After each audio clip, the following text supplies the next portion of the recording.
Rae. And I'm Derek. We're married. And we love movies. So we decided to take on an iconic genre that we aren't experts in. Slashers!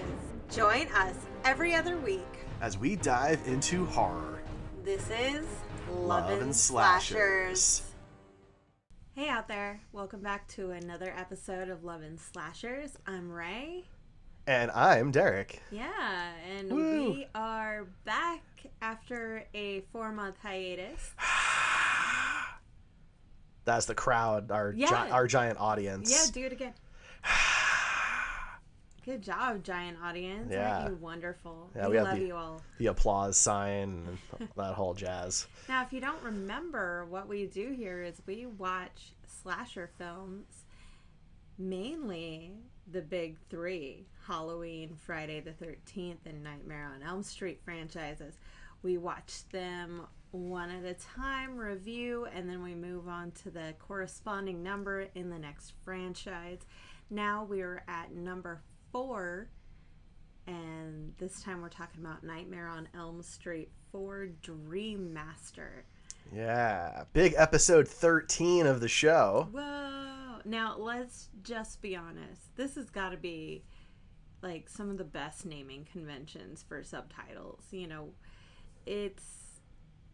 You mean the Dream Master? Yeah. Because we had Dream Warriors. Dream Warriors, Dream Master, and the Dream Child are, like, 3 just fantastic subtitled movies.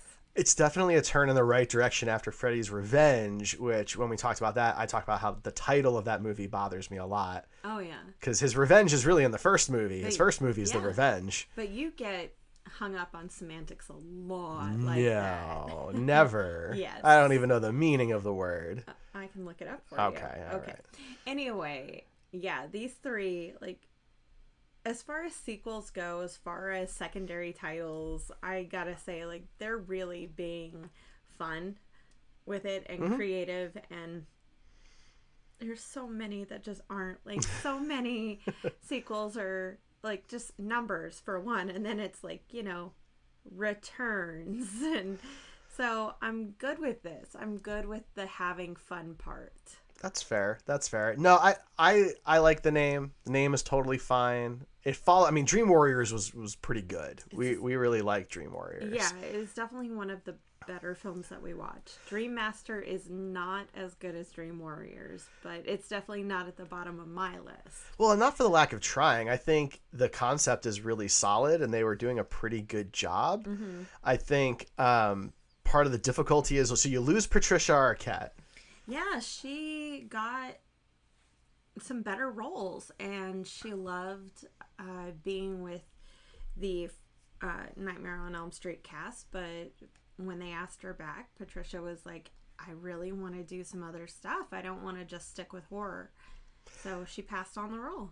Yeah, and look, it's her career and everything, but this was only like the next year. It's not like we were asking her to do a decade's worth of Marvel movies or something, you know? Considering how incredible she is with Severance, I think she made the right choice. No, I know. I'm just, obviously she was much younger doing Dream Warriors, so I'm just saying, like, from her perspective, her character dies in the first act. No spoiler warning.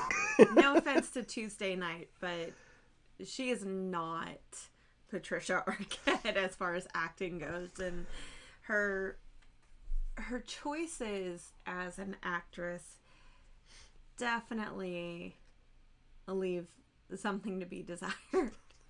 Well, that's fair. But then they bring back Kent and Rodney to play Kincaid and Joey. Yes. And so, like, we just left these people doing Dream Warriors, and the, quote, original cast is, like, immediately killed off. Yeah, it's like the first 30 minutes we get some pretty intense scenes where all 3 of them are killed off. And it is seemingly Kristen's fault, because she keeps going back. She can't help it. She keeps going back into the Freddy home, the Elm Street home that we know and have come to fear this whole time, and she can't help it. It's a very common traumatic response to return either in flashbacks or, physically. I'm willing to go so far as to say, I'm not willing to go so far as to say it's her fault Freddy returns. No. I will say it's her fault what happens after the first 3 characters are killed off. Everything after that is her fault, because if she could have just controlled... So for those who don't know or don't remember, Patricia Arquette's character, played by Tuesday Knight in this movie, Kristen Parker, in Dream Warriors, the 3rd film, has a special power where she can bring in other people who are dreaming into her dreams. It's kind of insinuated in Dream Warriors and a little bit continued in Dream Master that we all could potentially have like a specific power in our dreams, and Kristen's was the most powerful. She can kind of, bring people in and can have a collected consciousness, which really does help in Dream Warrior, but she keeps accidentally doing it. And when she dies, she gives her power to Alice, one of her closest friends, her boyfriend's sister. I hesitate because I don't know if they're twins or little or big or whatever, but that is unclear given they're all high schoolers, right? Right. So there can't be that much of an age gap. But no, I mean like max 2 years probably. Yeah. So she gives it to Alice. Now poor Alice has zero idea how to use this power, and she, because of that, is really just a gateway for Freddy. Yeah. Well, I think, in the real world, right, they realize, hey, we're running out of Elm Street kids. How do we keep this train going? How many kids could actually be the children of, the murderers? Well, but they make it clear in Dream Warriors that these are the last ones. They're the remaining kids. And so I think they knew, if we keep doing this, we need some way for Freddy to get to other people. Right. How do we continue this? And, I mean, look, to be fair, this movie did quite well. So, Fright Facts, we haven't done any of those yet here. Okay. A few Fright Facts. First ones, dust them off. Let's go. This is the highest grossing solo film in his franchise. No way. I say solo film because they have the Freddy versus Jason. And that one did outgross this one. But it is the highest grossing standalone Freddy film. It had an increased budget, $6.5 million, up from $4.5 million. And because of the success of this movie, we got the Freddy's Nightmares TV show. Nice. Now, I don't know if anybody out there knows about this or remembers this, but there was a show. It was kind of like, it was a serialized horror show that had it was an anthology series, essentially, I guess is the better way to say that. And Freddy was kind of your narrator and host, and then he was the bad guy in a handful of episodes, I think like 3 or 4. Show's pretty difficult to come by these days, especially in English. I think it is available in a couple other languages on like VHS and stuff like that. But if you go to the Internet Archive, it is out there and you can watch it for free on the Internet Archive. It is up there. Quality's not great, of course, right? Because these were just like old recordings from the late 80s and early 90s there. But yeah, so this did really well, and it was Robert Englund's first time as top billing in a Freddy film. That's really fun. Which was pretty neat. And supposedly it's his favorite in the franchise. Yeah. It looks like for him, it would have been some of the most fun to shoot. He gets to do a lot of fun stuff. Like, he actually gets to be out of the Freddy costume this time around. I know he got to be a bus driver in Freddy's Revenge, but in this one he gets to do drag, and it's really fun. Mm-hmm. And he does it so well, so convincingly, that Kristen Parker thinks that it's the actual nurse at the high school she has gone to for some amount of time. Like, she's been released from the sleep asylum, and her and Kincaid and Joey all go to the same high school, and maybe she's seen the nurse once or twice, but she thinks it's Freddy. I don't know. I could not tell you anything about my high school nurse. I don't know that I ever saw them personally, but you know what? I can't either. So... But I feel like if I was a student, I'd at least recognize it. I really don't know that I would have. But speaking of Freddy's Revenge, there is one more thing interesting about this movie that I want to touch on. Okay. So there was a TV show called Just the 10 of Us. Yeah. It was a sitcom. Heather Langenkamp was on it, and then also the actress who played Debbie. That is correct. That's right. So Brooke Thies plays Debbie in this. She was also in it. There are three Lubach sisters, Heather and Brooke, and Joanne Willett in Freddy's Revenge. So all three of those sisters show up in the franchise. We have now seen all three of them. That's pretty fun. Just the 10 of Us comes out after Freddy 4. So it's very possible that the producers of Just the 10 of Us were Freddy fans. Were Freddy fans and had a little fun with that. And, without the internet, people couldn't really double check all that together and be like, hey, I know I've seen all three of these together. Right, yeah, it's easier now. But it is kind of funny that those three actresses never come in contact with each other in the franchise. Right, that's correct, yeah. So interesting, really, right? Yeah. Yeah. So there you go. There's some Fright Facts. I got a couple more things we'll sprinkle in. So this one actually has kind of a more popular director, too. Renny Harlin came on. Yeah. This is more towards the beginning of his career, and he would go on to do Die Hard 2 and Deep Blue Sea, and of course one of the biggest flops of all time, Cutthroat Island, which is I think it's a fun pirate movie. It's definitely a bad movie, but I thought it was like bad fun and not like bad. Yeah. But he was married to Gina Davis for a while, and they did this movie together, and it flopped really bad. So this guy had some renown to his name, But here he is doing Nightmare 4. They asked Craven to come back. They even said he could do rewrites, but he turned it down for whatever reason. He wanted to pull in some ideas that were cut from Dream Warriors that included time travel, which we talked a little bit about if you go back to our episode on Dream Warriors. But yeah, and the composer of this movie is something that's an exciting connection for me personally. Okay. Craig Safan, who did Cheers, Major Payne, and a personal favorite of mine, The Last Starfighter. Nice. So that's really cool. So some interesting people involved in this movie kind of across the board. Absolutely. And it's really cool that, we get Renny Harlin from this because he's the breakout. None of these stars who played, any of our characters or victims or whatever, we don't really know them by name now. So, Renny Harlin is the breakout of this movie, in my opinion. So let's get down to the nitty gritty. Let's talk movie. So we open up with Kristen back in her dreams, and she's back at the Freddy house. She's constantly checking on this one little girl. We actually see it happen to her a couple times. Mm-hmm. And she seems to be really focused on this one.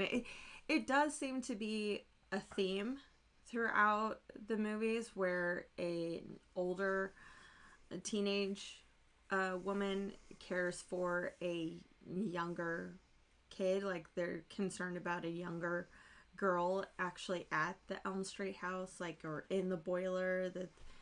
Just a small little connection. Yeah, I think that probably goes back to why Freddy is dead to begin with. Exactly. I agree. They're showing the small worry for the child. Yeah. And she brings in Joey and Kincaid, and they're like, "What are you doing?" We were sleeping. She brought in his dog Jason. Yeah. That's funny. It's hilarious. Jason the dog is funny to me because the dog is credited as his real name being Jake. Why don't you just keep it? Well, because I assume that calling him Jason is a nod to the other horror franchise, right? Yeah, but it's just a dog. Sure, but it's a working dog. These pets always have different names when they come onto things. All right. Well, it's a cute little Easter egg. Jake the dog got to keep his name. I like that they named him Jason. Fine, I thought it was funny. Fine. But they try to reassure Kristen that everything's okay. And she doesn't believe him. She is struggling to sleep again. She's having all kinds of problems. She meets up with him back at school the next day. And the two of them kind of say the exact same thing. Now, I do feel like this movie struggles in the human connection part. You know, there's a good opportunity in that moment for Kristen to really kind of defend her bond with Kincaid and Joey to Rick, because you know, Rick calls him spooky, and Rick is my favorite character in the entire movie. I love him so much. I feel like he should get on my nerves, but he does not. And that's a good way of describing it. Yeah. And I adore it. That actor plays it so well. Andrew Jones. Yeah. There really is a good chance that you swap actors with just about anybody else in there, and the Rick character is annoying. I could definitely see that being the case. Right? But he calls Kincaid and Joey spooky, and you know, they really could have had a good, very small, short monologue from Kristen about why it's so important for her to be their friend still.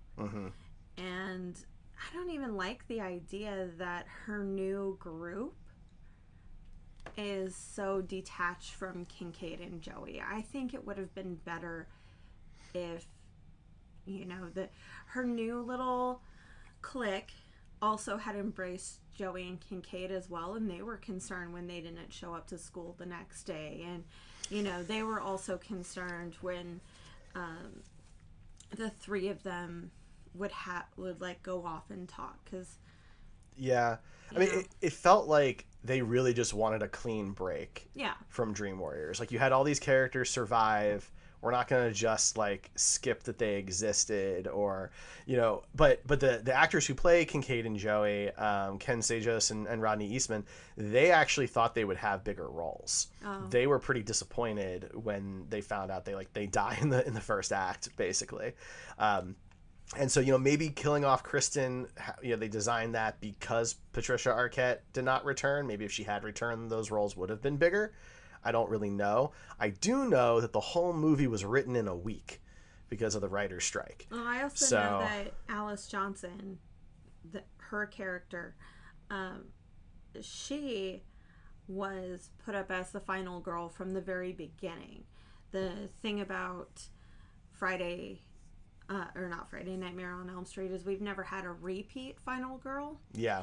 And in this case, maybe they would have done it if Patricia had come back, but I think it's really just to help solidify how deadly Freddy is, how he eventually gets everyone he goes after. You can only survive him for so long.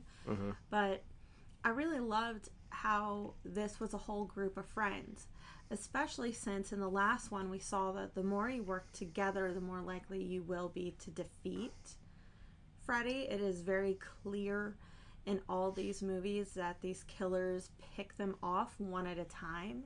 So the more you work together, the less likely that is to happen. But they don't work together at all in this movie. Exactly, which is why I just think that connection element, that human element of, you know, these new friends also being friends with Kristen, Joey, and Kincaid, it just would have made the story more fulfilling.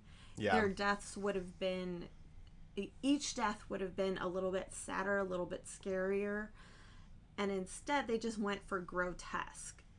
Yeah, I feel like they kind of have to reset at the end of each movie and pretend that nobody believes that this is real.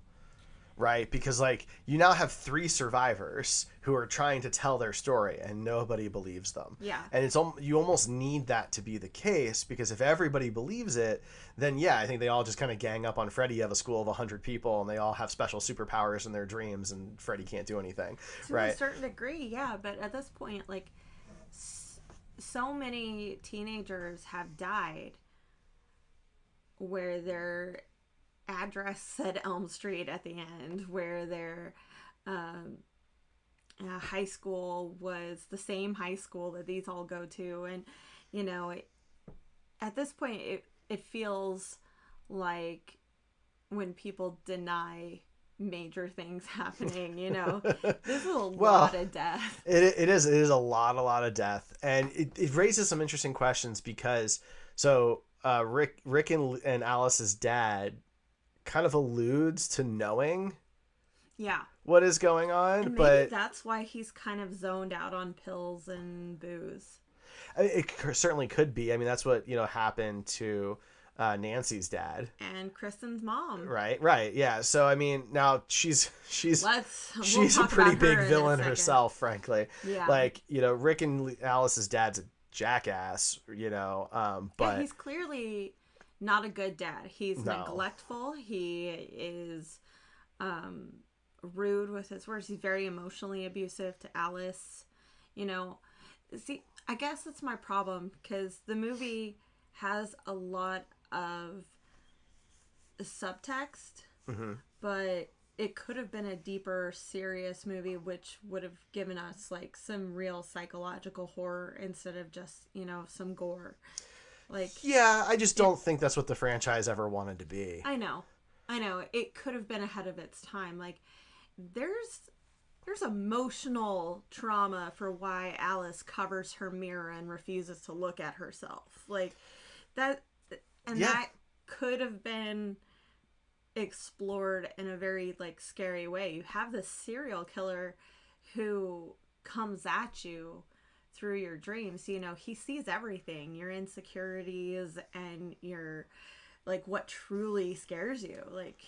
Well, I really do like this movie a lot, so I'm not trying to trash it, but one of the things I don't really like about it is how kind of exaggerated one note each of the main kids are. Oh my god, they are. In this. It's so bad. Right? Because they don't get to use their powers in their dreams. They're there basically so Alice can have their special thing for her big fight with Freddy later. Right? She absorbs them. She collects them, she calls it. So, her brother Rick, he's the martial arts guy. You've got Debbie, who she's the gym girl, right? You've got Sheila, who she's the nerd, so of course she has to wear glasses, and she drives a moped and she has asthma. Right, yeah, right. It's very on the nose what these characters are, how these characters are. I mean, even Dan's the football hunk who only wears a letter jacket, right? He doesn't own any other clothes. That's just until the final scene, he is in school colors the whole time. Yeah. So they're all kind of very stereotypical Grease movie archetype characters, except this doesn't take place in the 50s. This takes place at the end of the 80s, right? But that's kind of my big knock for it is Alice is just there to grab whatever makes that person different from everybody else. Yeah. So she can put them together to make one super person, Well, at the end, she's a whole person by then, She has interests and hobbies and intellect. Before that, not so much. God. She just had sleep deprivation. Yeah, exactly. But anyway, so we lose Kincaid, Joey, and Kristen very early on in pretty dramatic ways. Yeah. Kristen burns in her own bed. Well, Kincaid actually gets drawn into the place where Freddy was buried and consecrated by Nancy's dad and her kind of ish boyfriend. Yeah. And that had to be really fucking creepy because, he was just told about this. He was still a patient at the sleep hospital, and I mean, we don't know that Kincaid and Joey and Kristen even know about this place. I mean, they would in theory. How would they know? Told. By who? Well, that was the whole plan. Nancy told them that they were going to go do all this. Yeah, but but Nancy dies. Yeah. Right? And her dad dies. Yeah. Right? So the only one left is the doctor guy, and we don't really know what he told them. Yeah. So he may not know. He just woke up in a junkyard and has no idea where he is. Absolutely horrifying. And then his dog pees fire and brings Freddy back. Yeah. I do really like the scene where his body gets rebuilt. Yes. You know, I mean, that is such good CG work and practical effects. I mean, I think it's all practical with like some stop motion CG, stuff. It's yeah. like a backwards filming. And, yeah. They definitely shot some of it Special in reverse, effects. like you mean VFX? That's what I was going for. I just like totally spaced. Yeah, it's okay. I love it. There's clearly stop motion in there. They do some things in reverse that they purposely melt, and then they do it in reverse so it rebuilds itself. Yeah. It looks awesome. The bones rebuilding, the spinal cord coming back together. It's just really, really well done. I mean, let's face it, the scene in the junkyard from beginning to end is pretty incredible. Like, Kincaid wakes up in the trunk of a car and, like, come on, that's horrifying. You don't have to be claustrophobic to, wake up and be stuck there and hate it. Yeah. I mean, it's a very big set piece. His power was strength. The strength. Yeah. So he lifts the car and like pushes it on Freddy, and that is really cool too. Like it's the biggest set piece in the movie, right? Because there's the whole movie really takes place in relatively normal locations. That's true. Except the climax and this, right? So this takes place obviously on the junkyard planet. The climax takes place in like this church in hell, right? And then the rest of the movie takes place in the cute, quiet town that they all live in, And we get kind of an upside down version of the diner at one point, but this is the big set piece. There are dozens of wrecked cars. Yeah. There's multiple locations that they go to in this. And so that must have been a fairly expensive sequence to shoot. Which is probably why they only had 2 people on. Maybe. Yeah. I mean, that's certainly possible. But when you compare it to how Kristen and Joey die, right, it's just a much bigger set piece. Absolutely. Than what either of them get.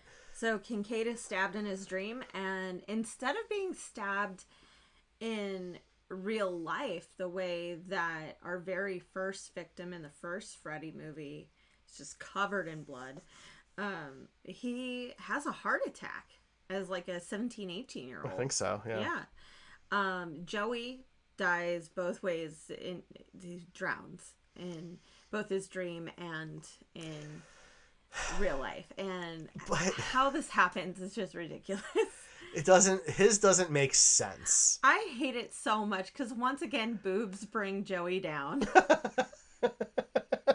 2 movies in a row. The dude likes boobs. We only get I think 2 sets of boobs in this movie, and here's one of them. Where's the other set? Oh, so at the tail end of the movie when they're breaking out of Freddy's body. So here's another fright fact. When they do the scene where they're all trying to break out of his body, that's obviously not really Robert Englund's body. But no, it's not? It's not even a normal size body. It's about a 15-foot tall model because they actually have the actors inside of it playing their characters. Oh, I would have hated filming that. I don't know that it was Toy Newkirk, but it's supposed to be Sheila's character. Is clearly like they're all naked in there because they're souls, and you see her chest pressed up against the whatever skin of Freddy. So my boob count was odd. Yeah, that's definitely in there. Whoa.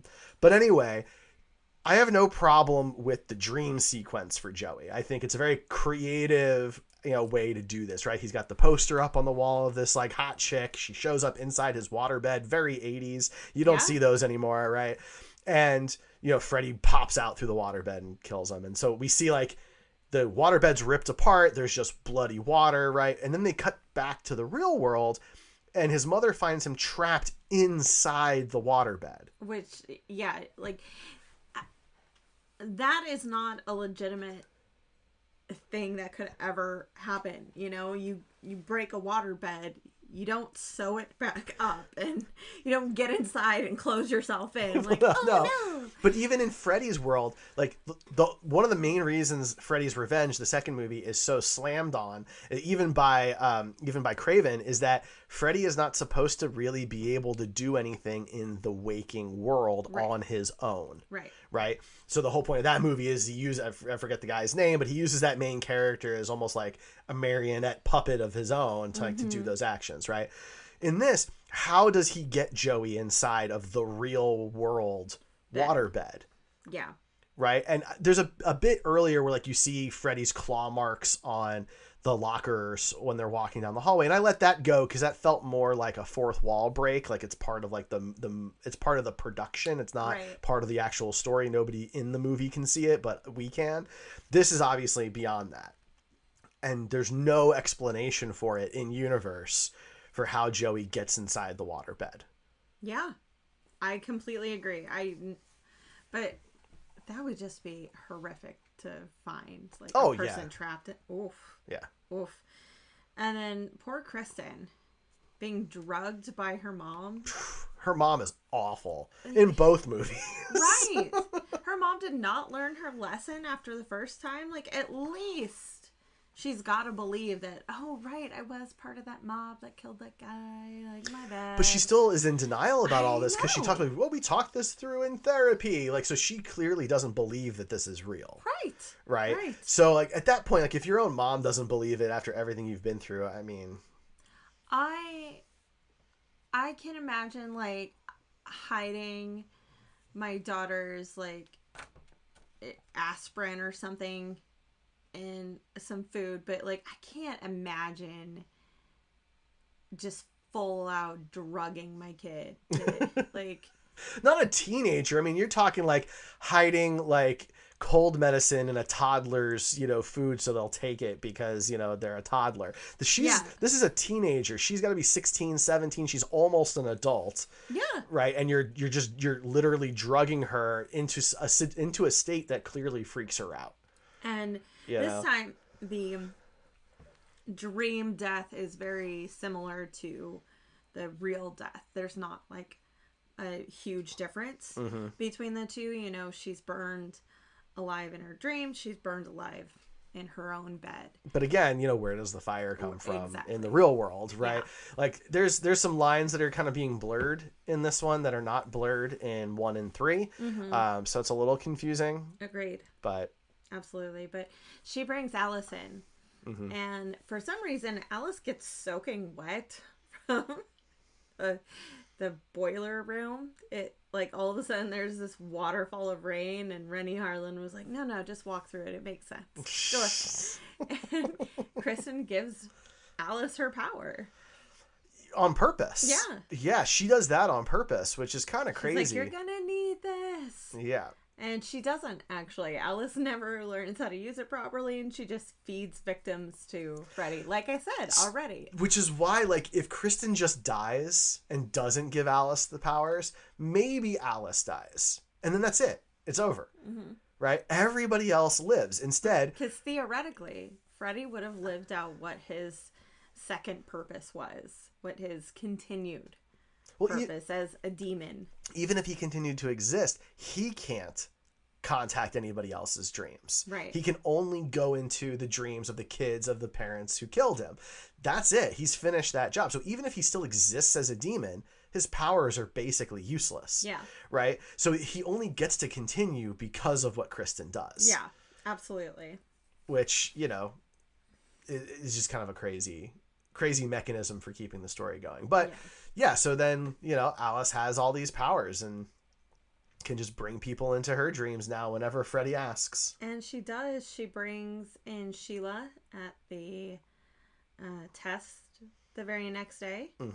And Sheila, oh my God, she gets literally deflated. Like, she is sucked dry. And I swear that's got to be... I think that one is like my worst death of the movie. Really? I think it's between her and Debbie, to be honest. That's interesting. Yeah. Okay. I mean, I guess I would think that being burned alive is pretty rough and drowning is pretty rough. Yeah, they are. Like I don't know, like which one takes the longest, I guess, is really the question. A fatal asthma attack, can take a while. She looked like she was suffering for a long time. Yeah, but I mean, does that take longer than drowning? Or burning to death? I don't know. I don't want that on my Google history. No, I don't either. Knows. I don't either. I'm just saying, like, I think burning alive, depending on what it is, could definitely take longer. Yeah, that's fair. Right? Yeah. And that's pain on Yeah. top of freaking out, you know. It's true. It's not like your whole body goes numb after a while. Yeah. So I don't know. But yeah, so Sheila dies. Oh man, that sucks. She will. If you take away her just stereotypical nerd cookie cutter, she did a lot of fun stuff with that. She had a lot of fun lines, and she got to show that she was not just the nerd, but she was silly, and she had a good sense of humor, and she was a good friend. Well, and she was clever too. Like a lot of the times when they take the nerd character is so smart they don't understand things like like Sheldon Cooper. Yeah. Right. Early Big Bang Theory Sheldon Cooper. Right. Yeah, She's absolutely. not like that. She can shoot back. You know. Like in the '90s with Screech on Saved by the Bell, he got humor and he was funny, but he also was just so weird. You know. She's much more normal from that standpoint, but yeah, I mean, most of the actors I think do a good job with what they're given. Right. I think they really committed to those roles and did the best that they could with what it had, but they were playing like very clear archetypes. Yeah. So, but yeah, so then we're down Sheila. No, again, nobody believes Alice at this point because nobody believed the other three, right? Yeah. So now Rick's trying to deal with Alice, and you know he's starting to question things. It's true. You know, which I thought was kind of cool. Like he's like, man, we're dropping like flies here. You know, like he did start to question it, which I appreciated. That like at no point did he just flat out say that Alice was crazy or that Kristen was crazy. He put in like a little bit of doubt. You know, he was like, okay, but what about this? You know, he never... I guess what I'm saying is he wasn't just full on disbelieving. He was just kind of a skeptic. Well, yeah, I think... But still trying to be a supportive boyfriend and brother. Right. Yeah, because I think he just really was trying to be a decent guy and was trying to take care of people that he cared about. But at the same time, like, it also sounds like crazy, right? Like, yeah, this dude comes into your dreams and kills you and you die in real life. If someone like came and told us that, we'd be like, okay, you're watching too many movies, right? You know, so I get it. You know, I get it, but and he was kind of the caretaker throughout this whole thing. Yeah. He cared a lot about Kristen. He was very worried on her behalf when Kincaid and Joey didn't show up to school. He tried very hard to cheer his sister up when the dad got her down. And, you know, he even maneuvered it into a self-defense lesson, too. Yeah. Like, he did everything with such sincerity that I think that's why I liked him. Well, I do wonder, like, was it really written that way, or did the actor just pull this off on his own? Because I do think this character could have easily become like the cocky, annoying, jerky guy, right? Because he's written that way, but he's not performed that way. No. And so I think that was really cool. And I think that earlier when we were saying that everybody was kind of an archetype, like he's the only one to me that doesn't come off as just a copy and paste archetype, a cookie cutter. Like he dresses alternatively for the 80s. You know, he's dressed like Ducky from Pretty in Pink. He is a comedian, cracking jokes and trying to make everybody laugh, but he's not, you know, a jerk goofball that takes it too far at times. And he is a protective older brother, or, you know, brother. I don't know if he's older. He comes off as older. Yeah. But he's also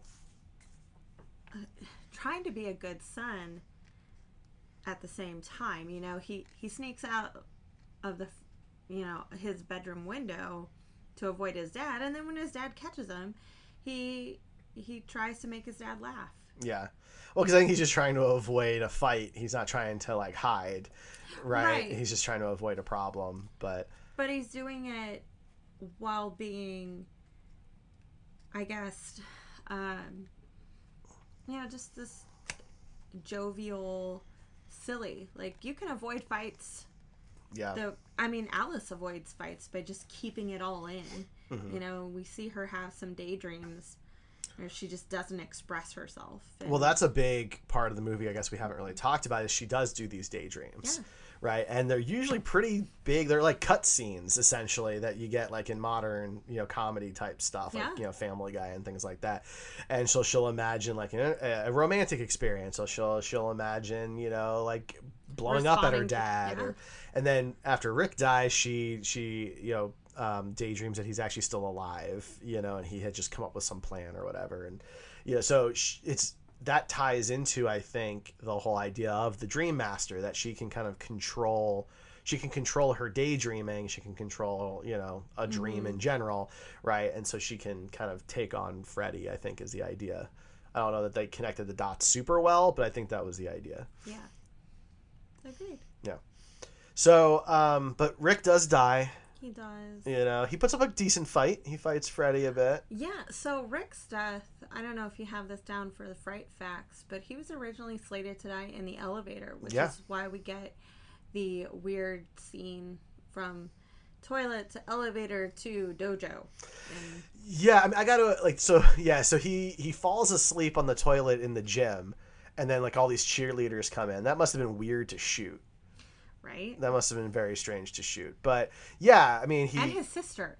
Yes, well, the woman Alice. The girl playing his sister, yeah. And Kristen's there, too. And it was very strange. But that's the thing, though, right? What's interesting about that is he just is dreaming where he already was. It wasn't like it moved his location. He fell asleep on the toilet, so in his dream, that's where he was, right?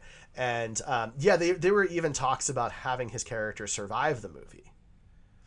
Obviously, they didn't do that because I think they needed Alice to have his martial arts abilities. I think they also needed a bigger body count.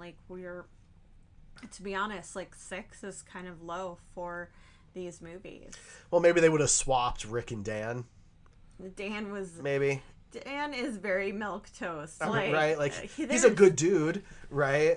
But he's not bringing a whole lot of personality to the table. No. He's there to be just another body who can do stuff. And it's kind of there with Alice at the end. He's got a truck. He does. He's got a truck. He's an older guy. He's a bigger guy, so you figure he can put up a fight or whatever. And he's kind of on the outside. But he's a romantic interest for Alice, sort of. Yeah. But, yeah, and then, Debbie dies in a really gross way. Yeah, hers is, So Debbie's character hates bugs. That's something that we established fairly early on in the movie. She and Sheila are good friends, and Sheila makes a little bug emitter. Yeah. And Alice uses it at the climax, but it's very poorly explained. Yeah, I don't know. It's very weird.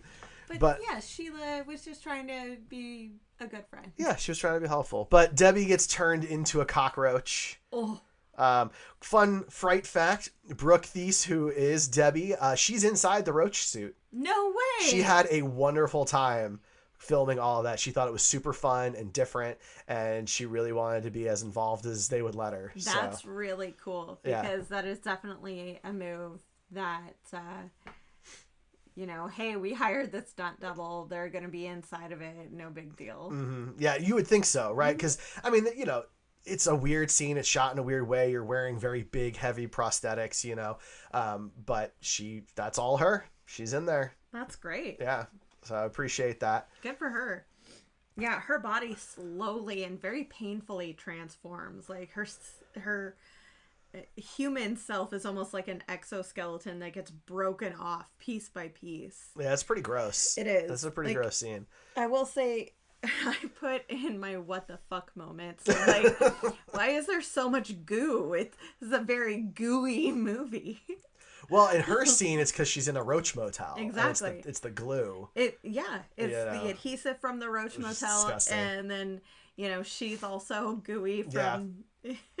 It's gross, yeah. Well, and then you've got the pizza scene, right? So in the scene where we get the diner in the upside down with Alice, and that's what it is, right? That's where you have Alice and Freddy. He orders the usual, right, and gets what's essentially a meatball pizza, but instead of meatballs, it's the heads of all the souls that he's captured, right? Which recently are her friends, and that's disgusting because he eats it and it gets all gross and everything. It's got a really bad squelching noise as Yep. he bites into it. Like, But for anybody who's been with us since the beginning of this show, first off, thanks for sticking around when we've been like kind of on and off here the last few months and everything. But, you know, I had always said that Freddy was my favorite of the big three slashers, right? Sure. Mike Myers, Jason, Freddy. Freddy's my favorite. I love Freddy. He's got personality. He gets one-liners and zingers, and he's having fun in the movie. Right? Well, he was a human who did terrible things. He was a serial killer as a human. When he died and came back as this demon entity, it was like his greatest wish came true. Like, he could continue, but now he's got like some fucked up superpowers too. Yeah. You know, he is thriving as his new demon self. He really is. Yeah, he really, his Self-care, aura, girl. you know. Yeah, exactly. Right. Whereas, you know, Myers and Jason are, well, basically they don't talk. No, we have no idea. They don't speak. We never really get to see their faces hardly ever. You know, they're super stoic and they're a little kind of not robotic, but they're very clunky in their movements and stuff like that. There's no way you know? they haven't actually like died and survived through these things. Like, there's no way. They're totally super deads. Well, that's a rabbit hole that we'll go down when we get to their movies, right? But Freddy, like, this is just another example though of how Robert Englund just owns this character, right? And it's no offense to any other actor who may have or in the future will ever try and do this role, but this is his role. Every once in a while you get that, right? Hugh Jackman is Wolverine, Robert Englund is Freddy Krueger, right? And you can see that he is just having the time of his life doing these scenes. He thinks it's fun. He thinks it's ridiculous. You know, we jumped over the beach dream part of Kristen's dream before she dies, and he puts the sunglasses on, you know, it's Freddy at the beach. Instead of just showing up to murder her at the beach, he has to pretend he's a shark and use his glove as the fin. That's so great though. And then like blow up this child sandcastle. Like, the showmanship. It's fantastic. Like, it reminds me of the Beetlejuice sequel we never got. Oh yeah, Beetlejuice Goes Hawaiian. Right, yeah, it's like that, but with Freddy. Like, I'd watch that. I'd watch that movie. You know, I don't see why we can't have a horror movie from Freddy on the beach. Right? It seems like we could have a lot of fun then. I think it'd be great. Instead of a high school, let's do it, guys. But in this scene, you know, in the diner scene, he's just munching these little face meatballs, and they're disgusting, and he's just loving every minute of it, you know. But Alice has to fight him. All of her friends are dead. Dan's the only guy left. And he's dying. Yeah, right. Because Alice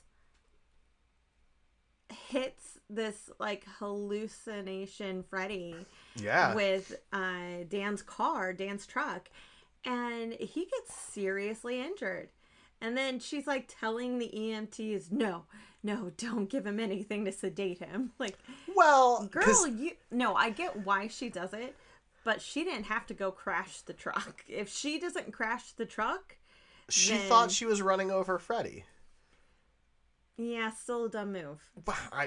Look, she knows that she's, you know, basically outgunned here. Freddy has killed off dozens and dozens of people at this point, and she is not really confident in herself. So she's just thinking, look, there he is standing in the middle of the street. I'm just going to run this dude over.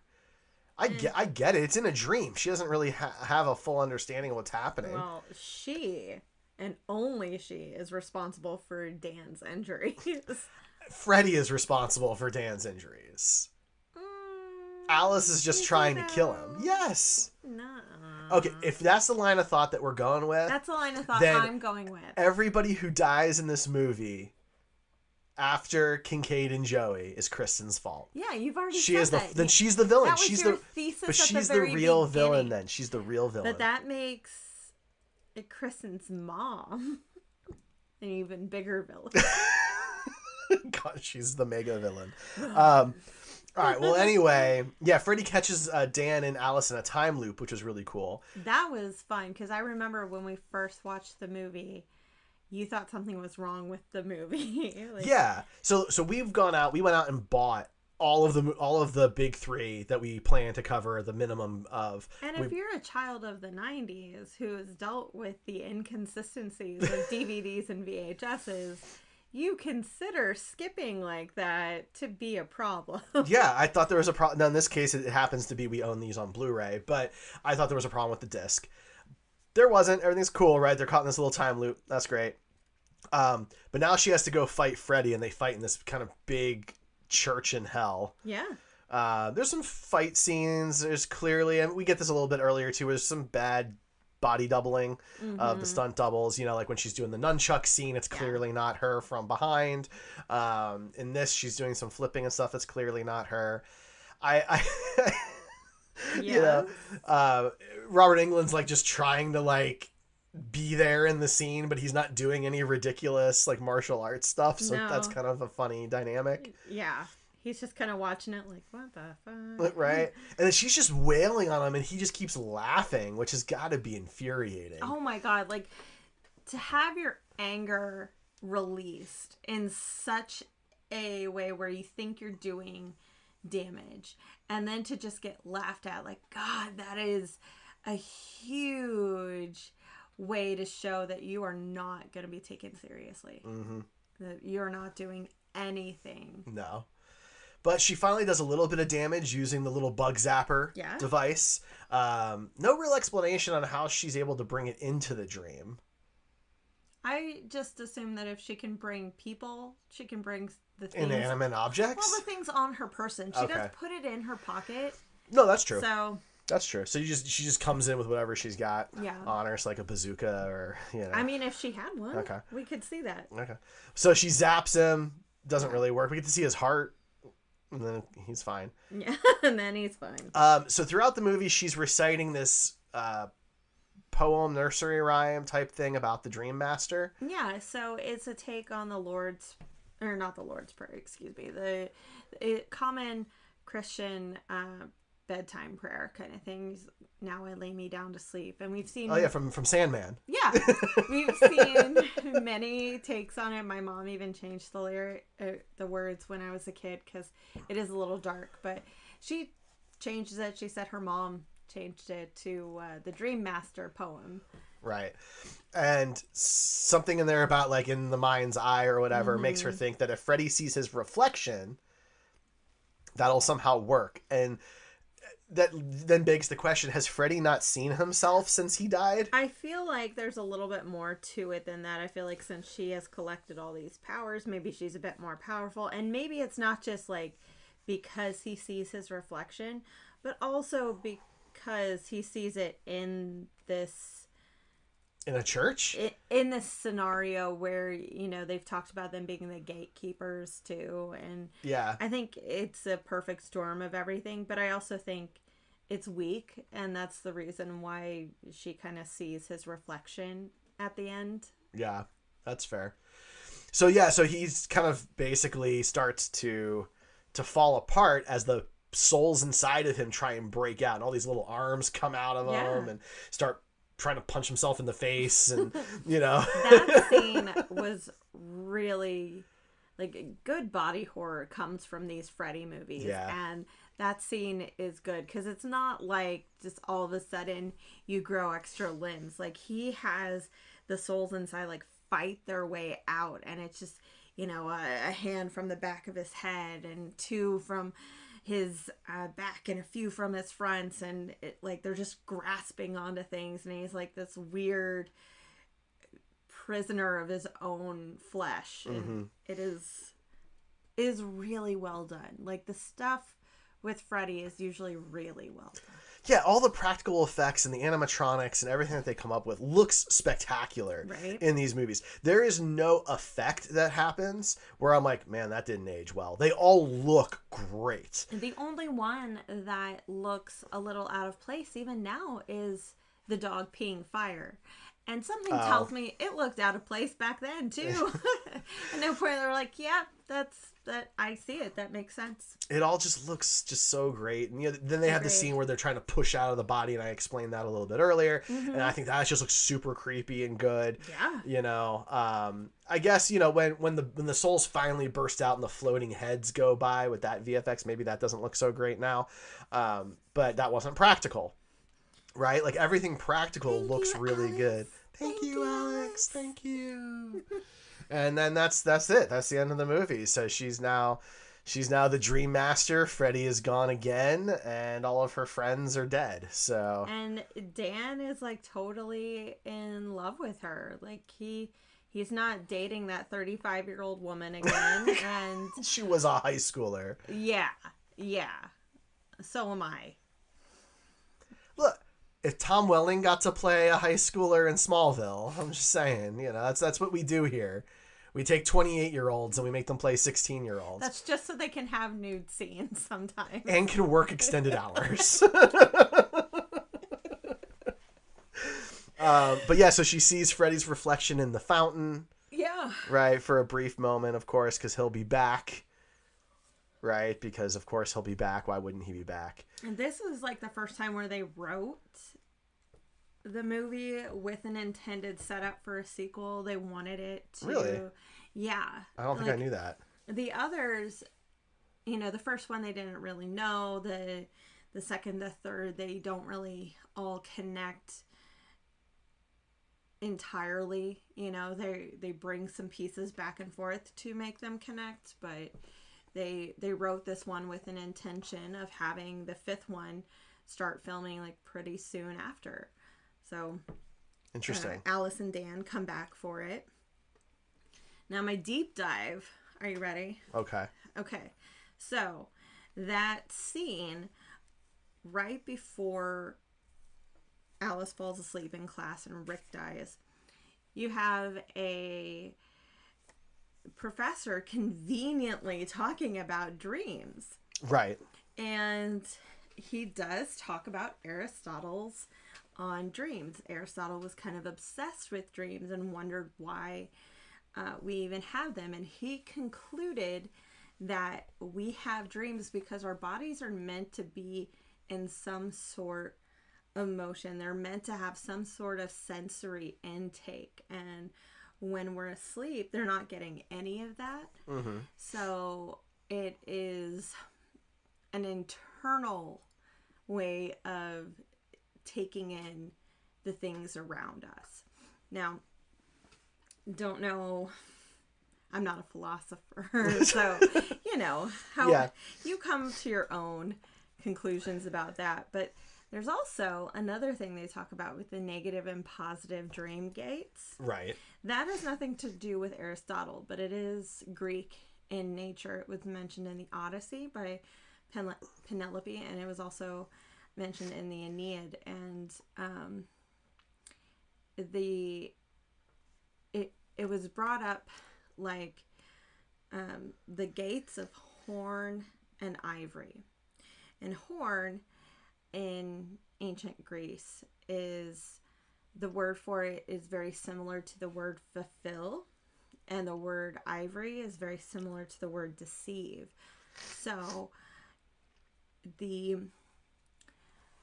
both times in the Aeneid and the Odyssey, it's used as the ivory gate is the negative gate, but it appears beautiful to deceive you. And the horn one is not as pretty. It's rough, but it's meant to fill you. So it's technically the positive one. It's very, backwards duality kind of thing. So yeah, I mean, fun stuff there. I think I've seen some takes on that. Yeah, that before. I mean, I don't know if you remember, I minored in philosophy. You did, yeah. So I've read some Aristotle and stuff like that. I imagined that this might bring up some lessons that were learned.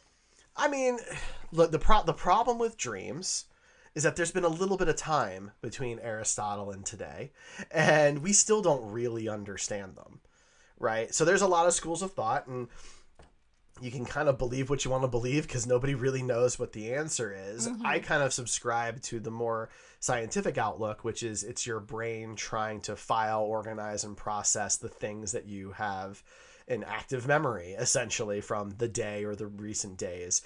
So all the things that you've recently gone through, your brain is trying to work through it all and put it into long-term memory and figure it all out and categorize it. And sometimes... Where were you on the script writing of Inside Out? Because I feel like you could have just had like one guy, the producer on the Dream Productions, just going back and be like, okay, they cataloged this today and this and this and this, and Dream Productions cool. Could have been like, all right, bring in the unicorn. That could have been cool, yeah. Right. So I mean, that's what I personally subscribe to, but we don't know the answer. So what I'm saying is no more right or wrong than anybody else. Aristotle, he kind of knew his stuff. Kind of smart guy. Smart guy. So take that for what it's worth. Still talking about him. Yeah. A few years later, he's retired. But it's kind of interesting. There's so much that has gone into the study of dreams that to just kind of casually throw it in the background of one of these movies is a little unfair. So you want to read some stuff on dreams. Aristotle's on dreams is not very long. You could totally just hear his thoughts really quickly.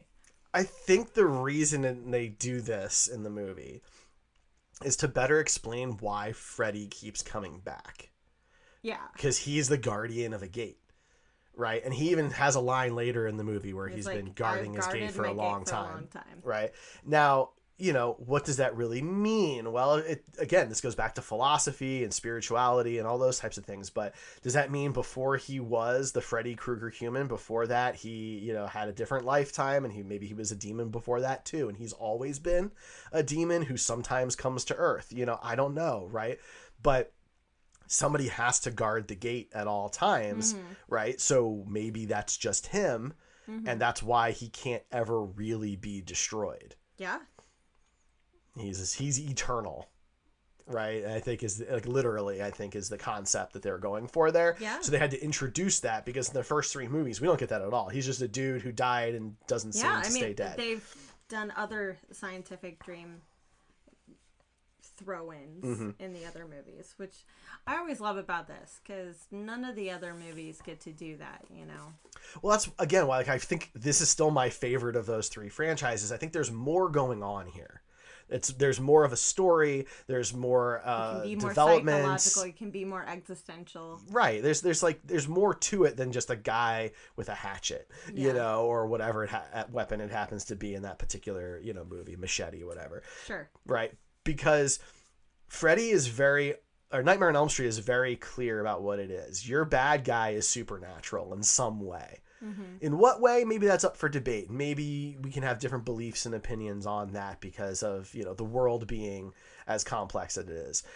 But Jason and Michael Myers, they're more like, well, he's alive, but no, he kind of died this time, but now he's actually back, and he's really dead. Now he's really dead. This is zombie Jason, and they don't. Yeah. I feel like they didn't really have a cohesive idea of what the character was supposed to be. Right. Whereas Freddy in this movie is the same Freddy in the first movie. Yeah. Right? He's even the same Freddy in 2 and 3. In 2, maybe they break a few of the rules, right? Where he comes into the real world, but different kind of powers. And, we can even say that in the second movie, there's a bit of a disconnect because in this time, he's trying to reach the waking world through this, avatar. Yeah. So that's how he's able to break through because of Jesse. Maybe. Jesse, thank you. You're welcome. I looked back in my notes. I didn't have it at the beginning. Didn't have it at the beginning. See, this is what I get for having my notes digital. I should put them in one file instead of different files for each episode. But anyway, all right, I have one more Fright Fact. Do you have anything else? No. If that's how you want to end it, is this episode ending Fright Fact? No, it's just the last Fright Fact that I have. And it's kind of, I find it interesting. So if you watch the whole movie, at the end, you may have noticed that there was a song that actually talks about Freddy. So this is by Fat Boys. The song is called Are You Ready, Freddy? and it was made specifically for this movie. However, it wasn't the only song that was made in hopes of being part of this movie. The other song being A Nightmare on My Street by DJ Jazzy Jeff and the Fresh Prince. No. Now, many of you might know that song. I've known that song since I was a little kid because it was on my DJ Jazzy Jeff and the Fresh Prince Greatest Hits album. I've been listening to this song most of my life. Turns out that song got their production their producers sued. So New Line made this movie, and they were trying to find somebody to make the song, and they hadn't made a decision yet. Jive Records, which handled DJ Jazzy Jeff and the Fresh Prince, they decided to make their song and pitch it to New Line. Pretty normal thing to do. That's sure. Fine. But there's a risk involved there, because if New Line says no thank you, you're kind of stuck with a song you can't use. Yeah. Well, instead, they decided to just release it anyway. They even had a music video that was being made that was going to run on MTV and everything, that was going to have a fake Freddy in it. Oh, dang. And stuff like that. And so New Line took them to court over it and was basically saying, we didn't give you permission to use our IP. Clearly, that's what you're doing here. You're riding our promotion of our intellectual property. This is copyright infringement, yada, yada, yada.